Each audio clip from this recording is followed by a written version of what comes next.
Como é que é, vizinho? Onde você tá agora? Eu tô aqui na estação, velho. Sei quem? Eu, o Tubarão, meu amigo.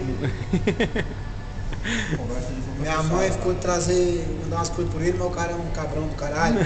Foda-se com esse gajo. Tomando seu pau, E trouxe duas calças, só com essas calças no rabo dele. só pra trazer suas coisas. É, pois é. Tênis pau velho daqui, você 3 anos. Caralho. Agora que eu vi o tênis lá, você vai ficar aqui.